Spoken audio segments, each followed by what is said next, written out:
Hi friends, आप सभी का स्वागत है आपके अपने यूट्यूब चैनल आशीष स्टडी पॉइंट पे। आज हम यहाँ पर बात करने जा रहे हैं आपके करंट अफेयर्स के सेक्शन की, और हम यहाँ पर समीक्षा करने वाले हैं जो आपकी प्रतियोगिता दर्पण मैगजीन है, इसका जो दिसंबर 2022 का संस्करण है, हम इसकी यहाँ पर समीक्षा करेंगे। तो आइए हम स्टार्ट करते हैं। इसमें जो पहला पॉइंट है ये है मल्लिकार्जुन खड़गे कांग्रेस पार्टी के नए अध्यक्ष। अब यहाँ पर ये कि जो मल्लिकार्जुन खड़गे कांग्रेस के वरिष्ठ नेता हैं, ये देश की जो सबसे पुरानी पार्टी है, इसके राष्ट्रीय अध्यक्ष यहाँ पर चुने गए हैं। और इसके लिए जो इनका हाल ही में चुनाव हुआ था, जिसमें इन्होंने शशि थरूर इन्हें पराजित किया है, और 24 वर्ष के बाद नेहरू गांधी परिवार से बाहर का कोई नेतृत्व कांग्रेस पार्टी को मिला है एक अध्यक्ष के रूप में। इस चुनाव में पार्टी के वरिष्ठ नेता व पूर्व सांसद श्री मधुसूदन मिस्त्री पार्टी के इस आंतरिक चुनाव में मुख्य चुनाव अधिकारी थे। इससे पूर्व जो कांग्रेस के अध्यक्ष पद पर श्रीमती सोनिया गांधी इसके अध्यक्ष पद पर थी, और इनका स्थान जो है मल्लिकार्जुन खड़गे ने लिया। ये कर्नाटक से बिलोंग करते हैं। अगर हम बात करें मल्लिकार्जुन खड़गे की, तो 2009 में लोकसभा में कांग्रेस के नेता बनाए गए थे, और वर्ष 2019 में लोकसभा चुनाव हारने के बाद इन्हें 2020 में राज्यसभा भेजा गया था कांग्रेस पार्टी द्वारा।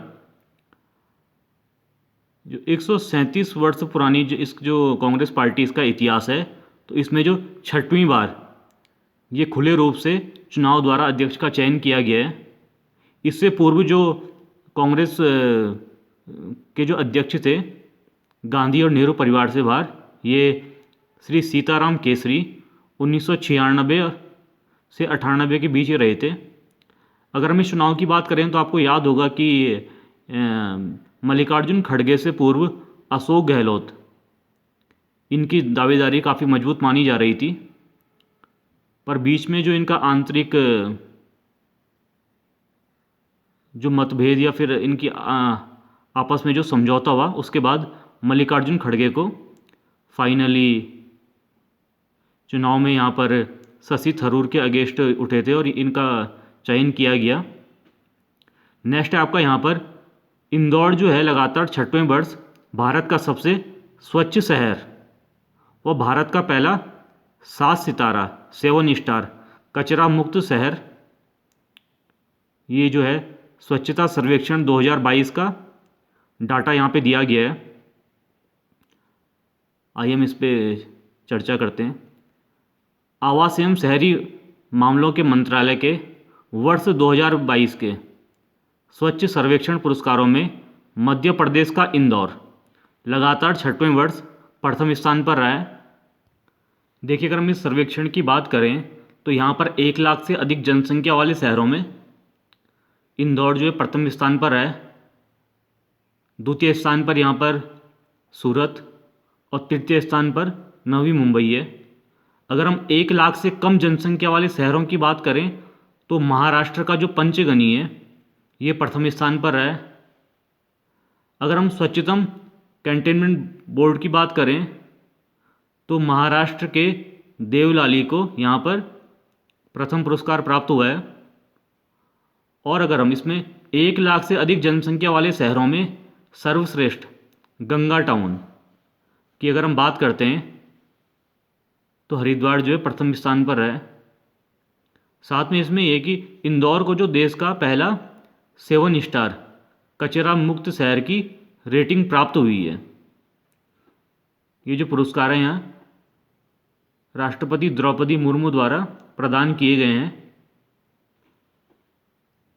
ये जो कचरा मुक्त रेटिंग है तो ये 2018 से प्रारंभ हो रही है, जबकि जो ये स्वच्छता सर्वेक्षण है 2016 से प्रारंभ किया गया है। और यह जो इस समय था ये लगातार 7वां वर्ष था जब इस प्रकार का सर्वेक्षण आवास एवं शहरी विकास मंत्रालय द्वारा किया गया है। नेक्स्ट है यहाँ पे, भारत में महिला क्रिकेटरों की फीस अब पुरुष क्रिकेटरों के बराबर यहाँ पर देने का फैसला किया गया है। इनकी जो मैच फीस की बात आ रही है, महिला क्रिकेटरों की मैच फीस ये पुरुष क्रिकेटरों के बराबर।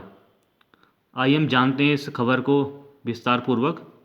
तो देश में महिला व क्रिकेटरों व पुरुष क्रिकेटरों की जो देय फीस है उसमें असमानता इसे समाप्त करते हुए बीसीसीआई ने, जो आपका भारतीय क्रिकेट कंट्रोल बोर्ड है, इसने अब जो अनुबंधित महिला क्रिकेटर हैं उनकी जो देय फीस है ये पुरुषों के समान करने की घोषणा 27 अक्टूबर 2022 को की है।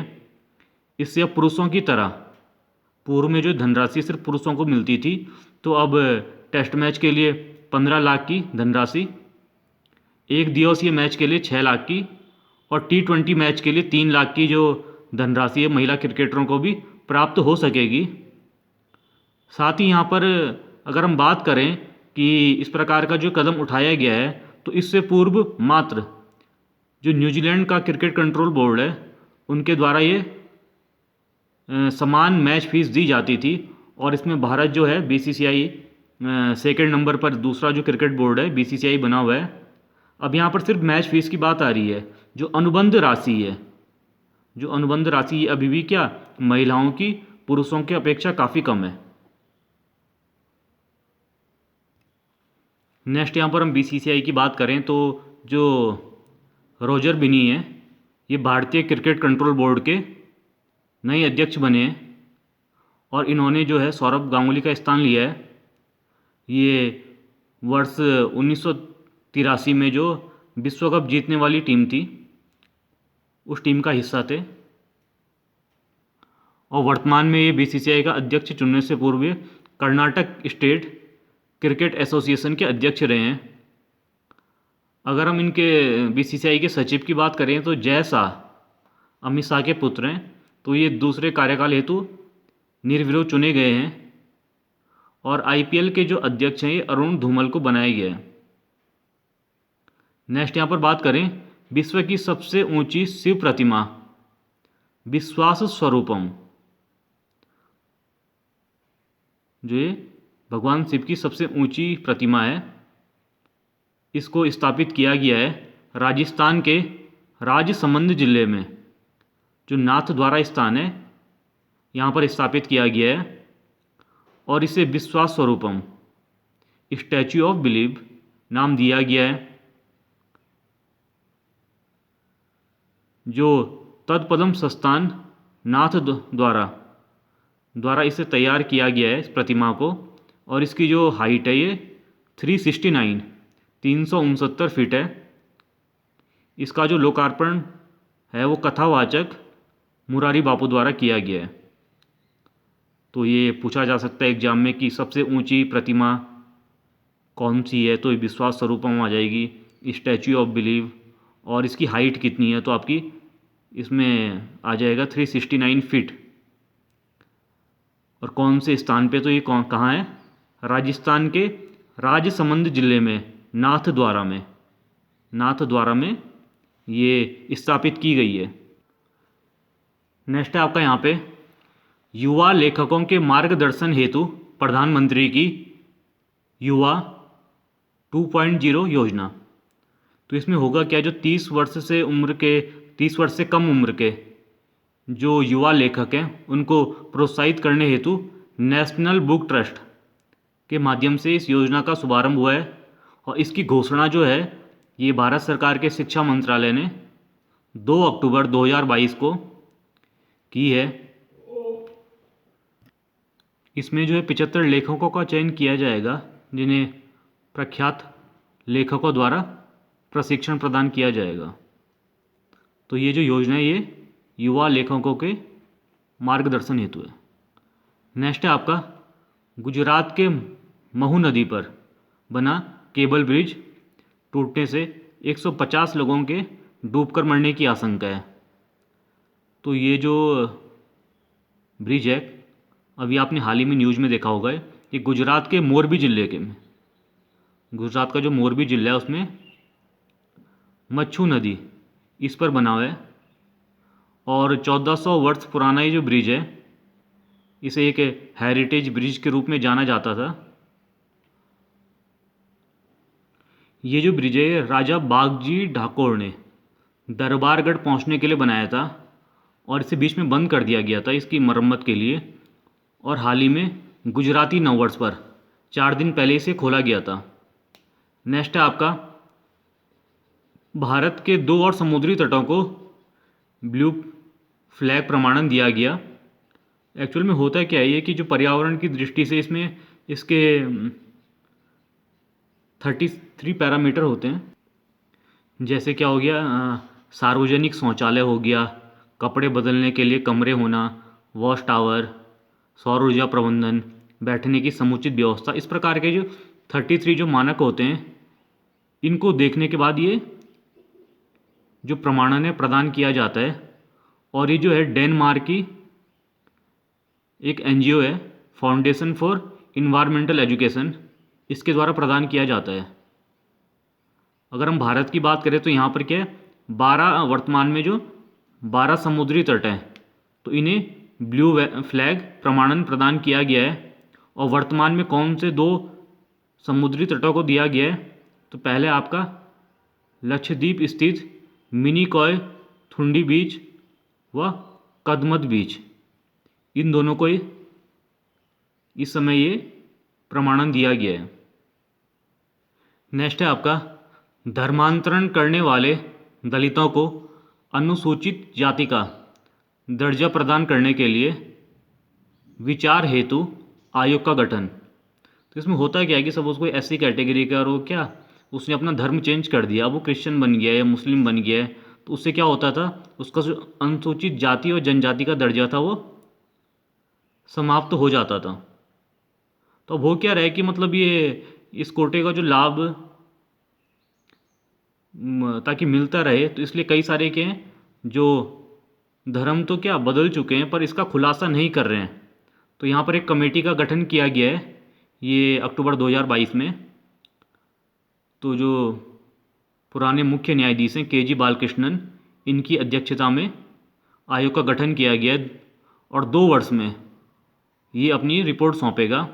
इसके मैं अन्य सदस्य की बात करूं तो जो सेवानिवृत्त आईएएस डॉक्टर रविंदर सिंह, जो यूजीसी के सदस्य प्रोफेसर सुषमा यादव इसके सदस्य हैं। तो इसे ये बताना है कि जो अपना धर्मांतरण कर चुके हैं इन लोगों को आरक्षण प्रदान किया जाए या नहीं। 2 वर्ष में इन्हें अपनी रिपोर्ट सौंपनी है। नेक्स्ट है आपका, हल्का लड़ाकू हेलीकॉप्टर प्रचंड वायुसेना में शामिल हुआ है। तो ये हिंदुस्तान एयरोनॉटिक्स लिमिटेड द्वारा निर्मित एक स्वदेशी हेलीकॉप्टर है जिसको जोधपुर वायु सैनिक केंद्र पर रखा गया है और इसकी जो मारक क्षमता है इसे देखते हुए इसका नाम प्रचंड रखा गया है। नेक्स्ट है आपका, मंगल की कक्षा में रह रहे मंगलयान से संपर्क समाप्त हो गया है। तो इसरो द्वारा इसे स्थापित किया गया था और मंगल की कक्षा में दिसंबर 2014 में स्थापित हुआ था और 8 वर्ष तक जानकारी देने के बाद इसमें जो इसकी ईंधन था और इस वजह से अन्य वजहों से भी क्या ये अंतरिक्ष में विलीन हो गया है।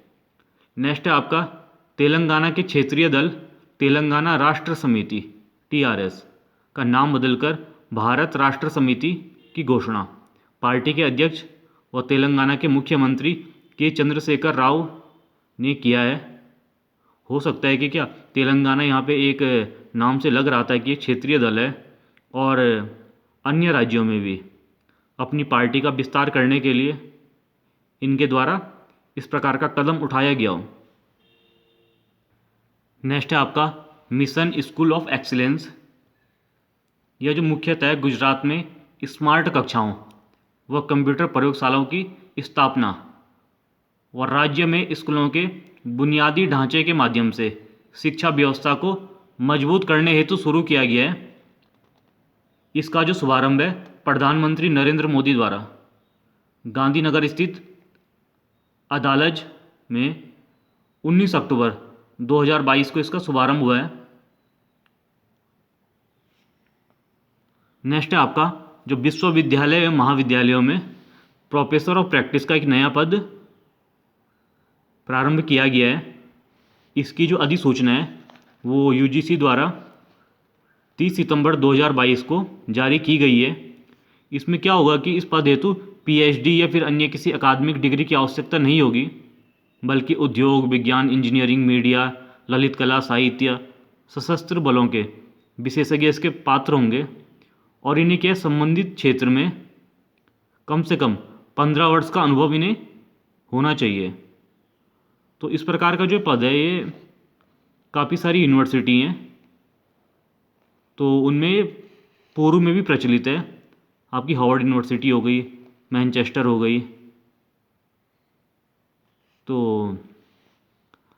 ये सारे का सारा जो भी आपका करंट अफेयर का पोर्शन है, तो आपके आने वाले एग्ज़ाम में भी आपका कोई अगर उत्तराखंड से रिलेटेड हो, उत्तराखंड पीसीएस द्वारा, या फिर आपका सेंट्रल का कोई एग्ज़ाम हो, तो दोनों के लिए काफ़ी इम्पॉर्टेंट है।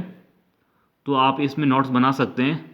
और साथ ही अगर आपको इसमें कोई कमेंट करना हो या आपको कोई सुझाव देने हो किसी भी प्रकार का, तो आप कमेंट बॉक्स में ज़रूर लिखें और हमारे चैनल को आप लाइक ज़रूर कीजिए, साथ में वीडियो शेयर ज़रूर कीजिए।